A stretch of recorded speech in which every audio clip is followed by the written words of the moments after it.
Assalamualaikum warahmatullahi wabarakatuh. Pada kali ini pertemuan ketiga SP Farmakognosi 2 yang kita bahas yaitu mengenai ekstraksi dan destilasi ya. Oke, jadi untuk pertama sekali kita lihat ini apa pengertian dari ekstrak. Untuk ekstrak di sini adalah sediaan pekat yang diperoleh dengan mengekstraksi zat aktif dari Simplicia nabati atau Simplicia hewani menggunakan pelarut yang sesuai. Jadi ekstrak itu didapat dari hasil ekstraksi ya. Jadi tentunya hasil ekstraksi ini dalam bentuk sediaan pekat ya, baik dari tanaman maupun dari hewan ya. Jadi pelarut yang harus diperhatikan di sini tentunya pelarut yang digunakan harus sesuai dengan zat aktif yang akan diekstrak ya. Nah, tentunya di sini hampir semua pelarut diuapkan. Jadi tentunya pelarut yang telah digunakan kemudian diuapkan, kemudian yang tersisa atau ekstrak kental itulah yang bisa memenuhi bahan baku yang telah ditetapkan. Tentunya hasil ekstrak ini adalah sediaan dalam bentuk murni ya. Nah, tentunya pembuatan sediaan ekstrak tujuannya adalah agar pertama memiliki ekstrak tersebut karena kemurniannya otomatis kadarnya tinggi, dan begitu juga selain dari tujuan ekstrak yang kedua adalah supaya agar dapat diatur dosisnya ya. Jadi diatur dosisnya dalam bentuk ekstrak bisa dibikin dalam bentuk konsentrasi ya. Jadi konsentrasinya berapa persen yang digunakan dalam pengobatan obat tradisional. Nah, selanjutnya apa saja persyaratan? Di sini kita lihat persyaratan untuk meracik. Tentunya di sini harus dilihat tingkat kehalusan. Jadi tingkat kehalusan ini harus sesuai dengan material atau dari serbuk Simplicia tersebut. Jadi tingkat kehalusan kalau dia semakin besar ya, memudahkan pengambilan bahan kandungan langsung oleh bahan pelarut. Nah, tentunya kalau seandainya halusnya itu terlalu halus, nah ini akan mempersulit ya dalam pemisahan pada sisa-sisa setelah berlangsungnya ekstraksi. Jadi di sini tentunya untuk serbuk tingkat kehalusannya jangan sampai terlalu halus ya. Oke, sekarang kita lanjutkan. Yang selanjutnya adalah ekstraksi ya. Untuk ekstraksi di sini yang harus kita perhatikan ya, tentunya di sini adalah pengertian dari ekstraksi merupakan suatu proses ya. Jadi proses penyarian.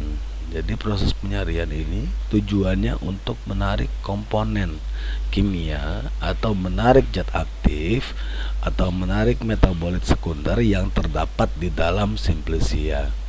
Jadi ini terjadinya apa?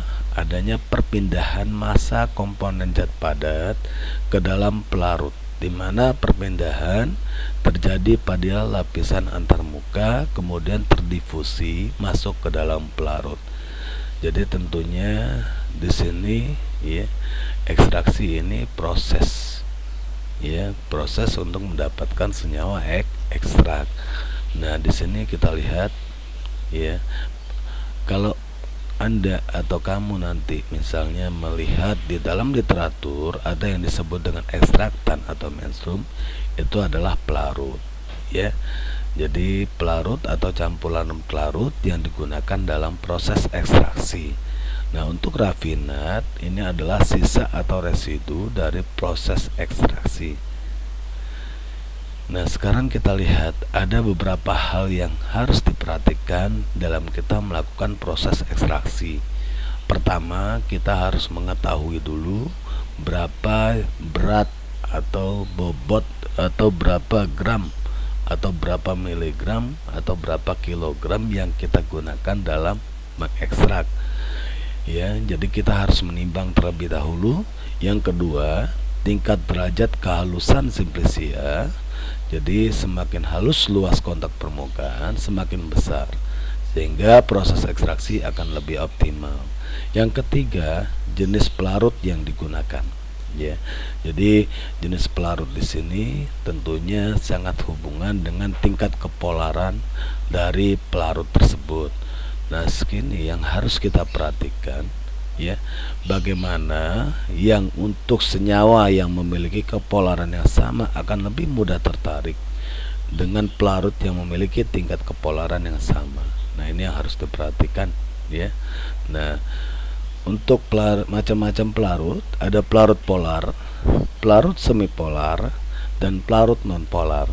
Untuk pelarut polar tentunya memiliki tingkat kepolaran yang tinggi. Jadi tingkat kepolaran yang tinggi ini biasanya cenderung universal, ya, karena walaupun dia polar tetap dapat menyaring senyawa dengan tingkat kepolaran yang lebih rendah. Contohnya apa? Yang pelarut polar: air, metanol, etanol, dan asam asetat. Selanjutnya, pelarut semipolar memiliki tingkat kepolaran yang lebih rendah dibandingkan dengan pelarut polar. Jadi ini baik sekali untuk mendapatkan senyawa-senyawa semipolar yang terdapat di dalam tumbuhan. Contoh pelarut semipolar ini ada aseton, etil asetat, dan kloroform. Untuk pelarut nonpolar di sini adalah dia hampir sama sekali tidak bersifat polar. Jadi tentunya di sini untuk mengekstraknya yang untuk senyawa-senyawa yang sama sekali tidak larut dalam pelarut polar. Nah, jadi contohnya ini adalah heksan dan eter.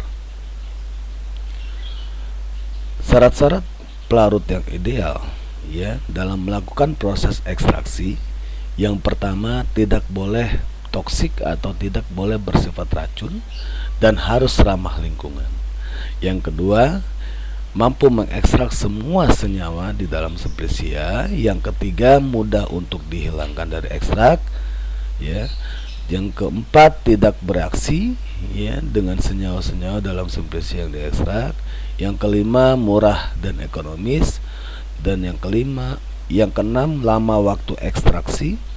Jadi di sini tentunya berapa lama waktu ekstraksi yang harus dilakukan, ya. Misalnya maserasi kita lakukan berapa hari, ya. Kenapa harus 3 hari, ya, nanti kita bahas. Terus selanjutnya metode ekstraksi. Nah, ini termasuk suhu. Jadi metode ekstraksi itu, ya, suhu juga mempengaruhi. Jadi di sini tentunya suhu ini adalah untuk meningkatkan atau membuat tekanan agar terbentuknya penguapan. Jadi itulah dari penguapan pembentuk pengembunan jadi penetesan. Nanti kita lihat di destilasi, ya. Biasanya jadi ekstraksi di sini ada yang baik secara dingin maupun secara panas. Nah, sekarang kita lihat secara dingin itu ada maserasi, sokletasi, dan perkolasi. Nah, sementara secara panas ada digesti dan destilasi uap. Sekarang kita lihat proses ekstraksi secara dingin. Ini adalah maserasi, ya. Maserasi asal katanya dari maserare, yaitu merendam, ya. Jadi sediaan cair yang dibuat dengan cara mengekstraksi bahan nabati, yaitu direndam menggunakan pelarut bukan air atau pelarut nonpolar atau semipolar. Misalnya etanol encer selama periode waktu tertentu sesuai dengan aturan dalam buku resmi kefarmasian. Jadi di dalam Farmakopeia Indonesia ini disebutkan bahan nabati, lebih dikenal dengan simplisia nabati, ya. Nah, sekarang apa saja langkah-langkah kerjanya di dalam melakukan maserasi? Tentunya pertama, wadah, ya. Wadah yang digunakan, ya, harus tadi, ya, dia harus simplisianya direndam di dalam wadah.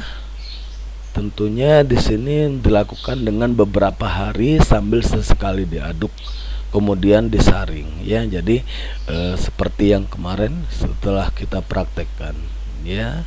Jadi 3 kali 3 hari ya, 3 kali penyaringan selama 3 hari.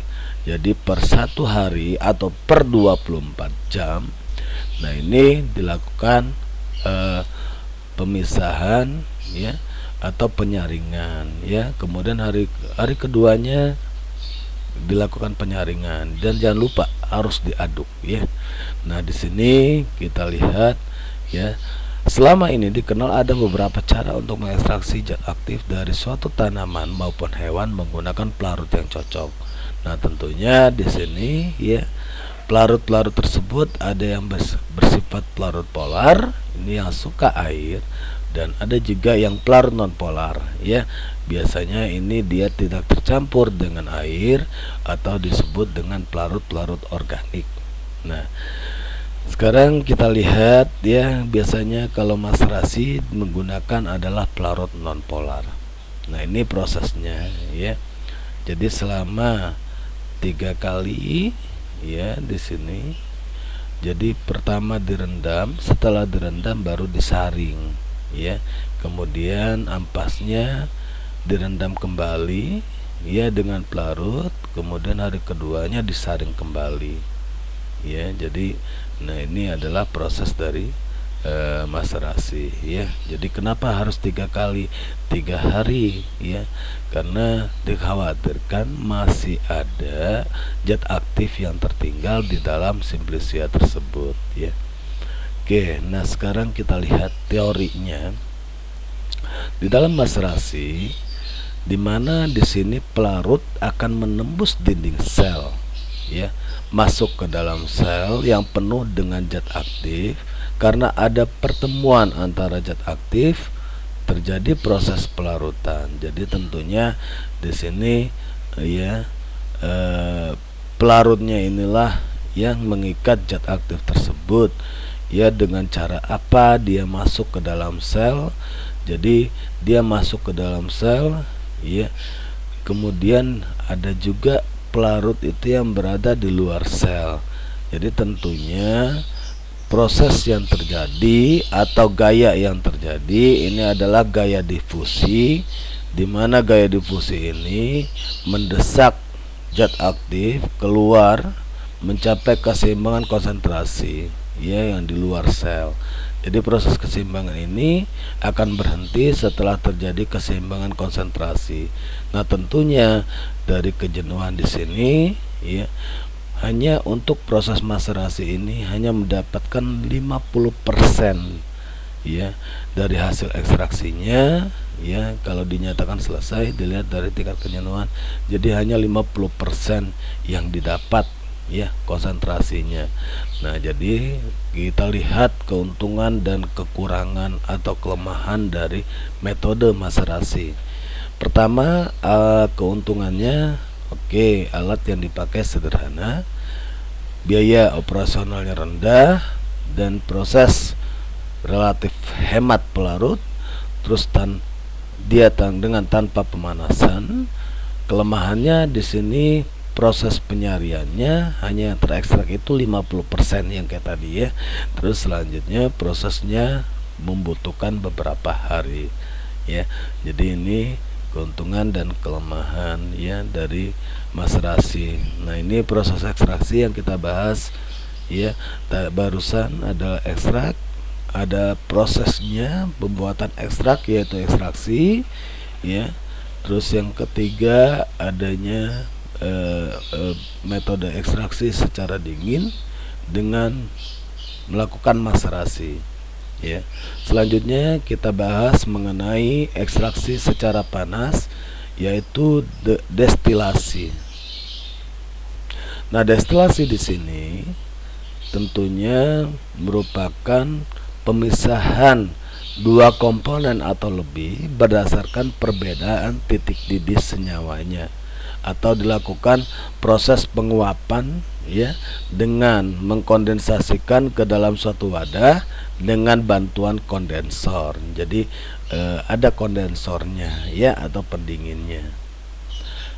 Nah, prinsip destilasi di sini merupakan adanya perbedaan titik didih dari zat-zat cair dalam campuran zat cair tersebut, sehingga senyawa yang memiliki titik didih terendah dia akan menguap lebih dahulu. Nah, jadi apabila didinginkan akan dia mengembun dan menetes sebagai destilat ya atau zat murni. Jadi tentunya di sini dari pemanasan membentuk tekanan, dia menguap, otomatis uap tersebut dia akan masuk ke dalam kondensor atau pendingin. Kemudian setelah terbentuknya embun, barulah menjadi penetesan ya, menetes, yang itu disebut dengan sebagai zat murni atau destilat. Nah, untuk destilasi di sini ada destilasi uap. Destilasi uap secara umum digunakan adalah destilasi campuran air dengan senyawa yang tidak larut dalam air. Jadi dengan cara mengalirkan uap air ke dalam campuran sehingga bagian yang dapat menguap berubah menjadi uap pada temperatur yang lebih rendah. Nah, jadi tentunya di sini ya, karena dia dilakukan dengan pemanasan, otomatis terbentuklah penguapan. Nah, dalam penguapan tersebut karena adanya pemanasan tentunya terbentuknya suatu tekanan. Nah, tekanan ini kenapa kok bisa ada tekanan ya di dalam destilasi tersebut? Karena memiliki energi kinetik. Jadi energi kinetik ini ya berdasarkan hukum Boltzmann, di mana di sini adanya hubungan antara energi kinetik dengan energi kinetik rata-rata. Jadi jumlah partikel menurun dengan teratur ketika selisih energi kinetiknya dengan energi kinetik rata-ratanya semakin besar. Nah, jadi tentunya di sini terbentuknya energi karena adanya pemanasan ya. Nah, sekarang kita lihat ya, apabila pada saat pemanasan di sini ya kita menggunakan penutup ya. Jadi penutup kenapa ya? Karena adanya uap, jadi otomatis cairannya akan berkurang atau bahkan habis.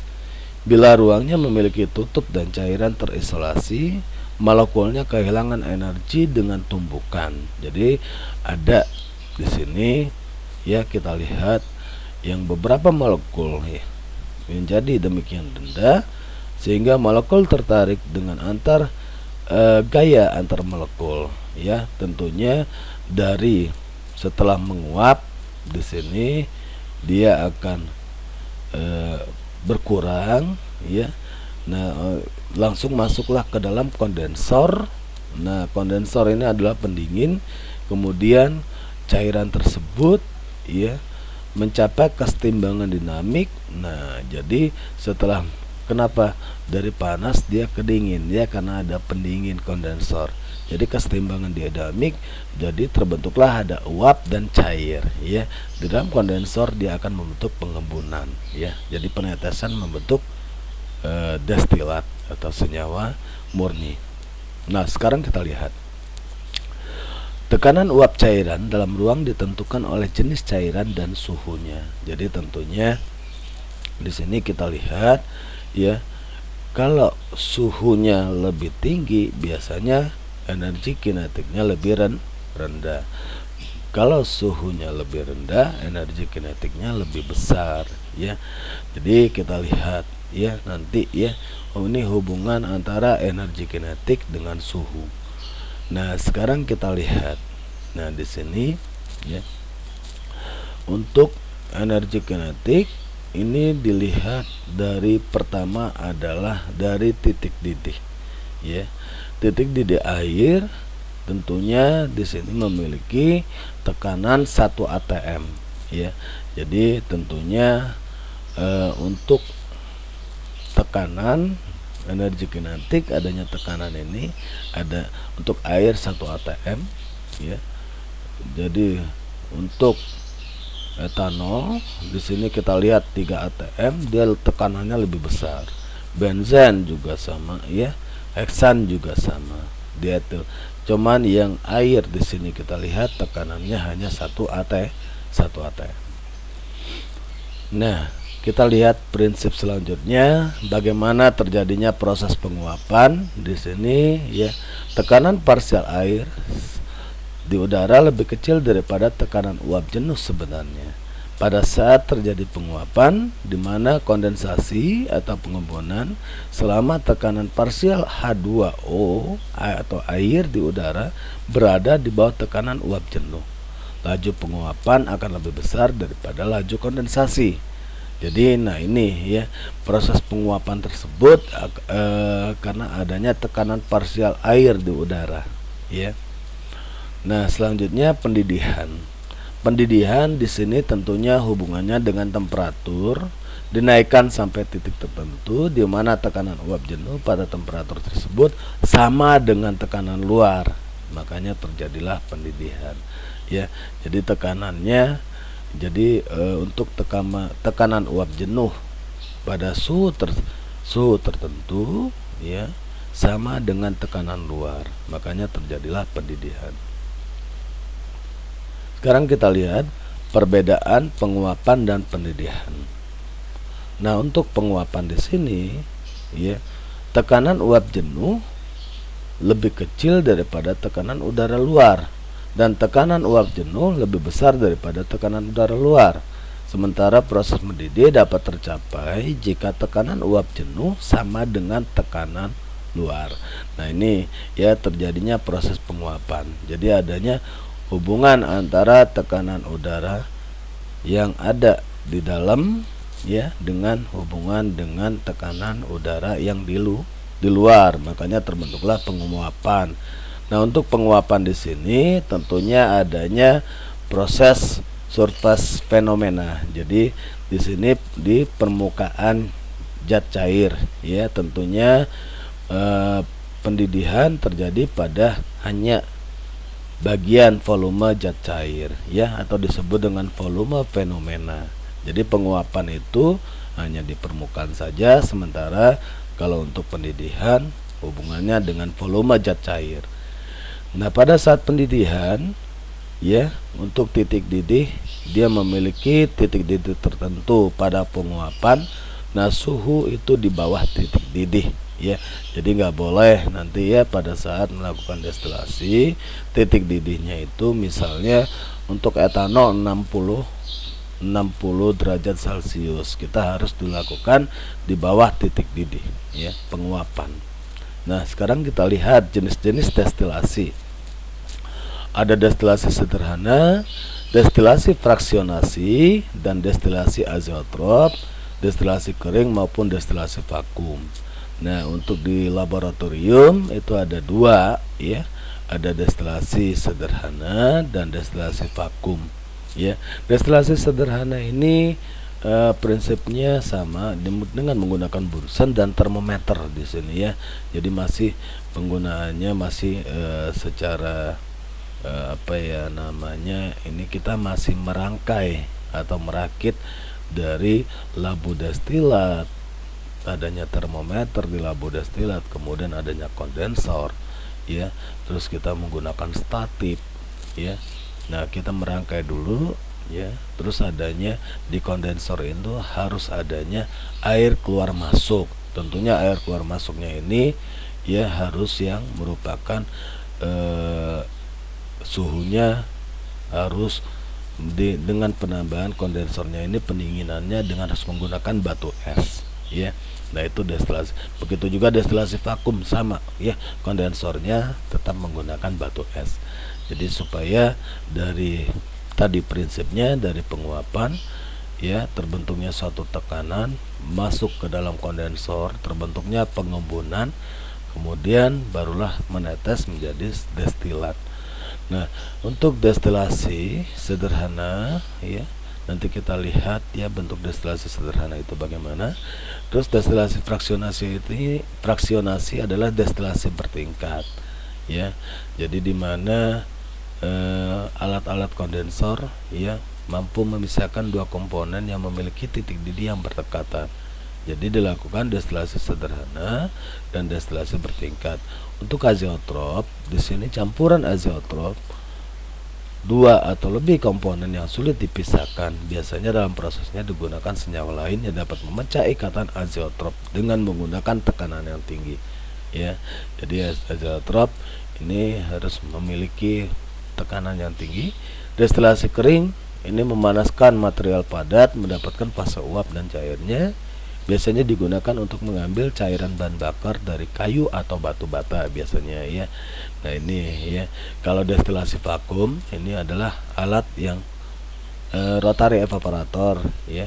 Jadi alat rotary evaporator, jadi adanya vakum di sini sehingga mempercepat proses penyarian ya atau proses ekstraksi. Dimana di sini kita lihat metode yang digunakan menurunkan tekanan permukaan lebih rendah dari 1 atm sehingga titik didihnya juga menjadi rendah. Dalam prosesnya suhu yang digunakan untuk mendestilasinya tidak perlu terlalu tinggi ya. Nah ini destilasi vakum yang kita praktekkan ya. Nah ini alat destilasi sederhana ya. Jadi ada termometer, ada labu destilat, ada bunsen. Jadi begitu dipanaskan sehingga terbentuknya penguapan ya, pendidihan, sehingga terbentuk penguapan uap di sini. Karena adanya tekanan dia akan masuk ke dalam kondensor. Nah ini kondensor ya alatnya, alat. Jadi adanya air yang dialiri di dalam kondensasi kondensor. Alat kondensor ini pendingin, jadi terbentuknya pengembunan. Setelah pengembunan barulah menetes menjadi destilat. Baik, untuk perkuliahan kali ini materinya adalah ekstraksi dan destilasi. Baik, untuk